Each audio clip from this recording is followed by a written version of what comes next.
बहुत अच्छा लागल हम लोग के आके।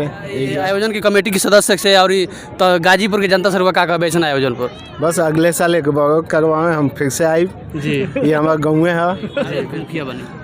अरे मुखिया नहीं बनी, ये सबके आयोजन भइल बाटे। गांव के जितना सम्मानित लोग बाटे सबके अथी से सबसे तो आभार प्रकट कर चाहते हैं माननीय खान साहब के कि जब बुलावल जाला ये कार्यक्रम के चीफ गेस्ट के रूप में, वे समापन समारोह के रूप में, तो यहाँ के पूरा अपन समय छोड़ के बम्बई से चल के आइले।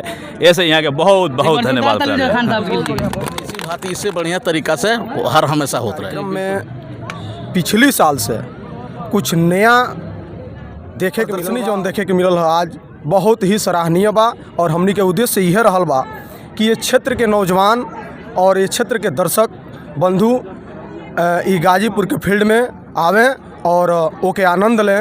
और हम बानी दिलीप दीवाना, युवा कवि रउआ देख रहल बानी भोजपुरिया माटी के लाल। आज ऑल इंडिया फुटबॉल प्रतियोगिता के फाइनल मैच में आज के माननीय मुख्य अतिथि बानी जनाब मोइनुद्दीन खान साहब। यहाँ से तमाम बातचीत हुई। ये आयोजन पर रउआ आके कैसन फील कर रहल बानी? बहुत अच्छा लागल हम लोग के आके एजा।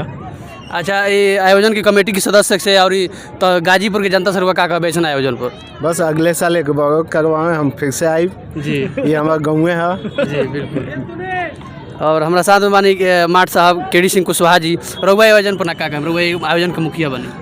अरे मुखिया नहीं बनी, ये सबके आयोजन भइल बाटे। गांव के जितना सम्मानित लोग बाटे सबके अथी से सबसे तो अधिक मेहनत हमारे गुप्ता जी जो इतना 75 साल के ऊपर बाटे, एकदम नौजवान के जैसे दौड़त रही ले यही द्वारा एकदम प्रयत्न रहा, उसे प्रेरणा लेके सब लोग करेला। और भी जितने सम्मानित लोग बाटे है ना, सबके अगर प्रयास रही तो आगे होत रही। जी से अधिक धन्यवाद आभार प्रकट कर चाहते हैं माननीय खान साहब के कि जब बुलावल जाला ये कार्यक्रम के चीफ गेस्ट के रूप में, वे समापन समारोह के रूप में, तो यहाँ के पूरा अपन समय छोड़ के बम्बई से चल के आइले। ऐसे यहाँ के बहुत बहुत धन्यवाद। अच्छा, कोषाध्यक्ष बानी जी, ये कैसन फील कर बनी? इतना बड़ा आयोजन अपना गांव में हो रहा बता। बहुत बढ़िया फील कर रहा बनी जी।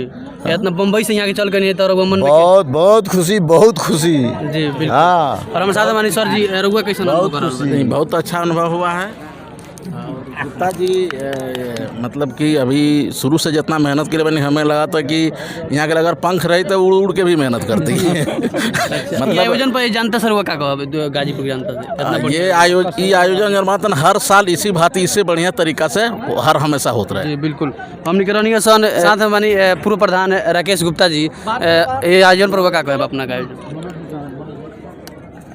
सबसे पहले हम ही कहल चाहे कि जौना उद्देश्य खातिर आज बरसों से लगातार अनवरत कार्यक्रम चलत आइल बा 3 जनवरी से 8 जनवरी तक। और ये कार्यक्रम में पिछली साल से कुछ नया देखे के मिलल बा और हमनी के शक्ति सामर्थ्य मिलल बा।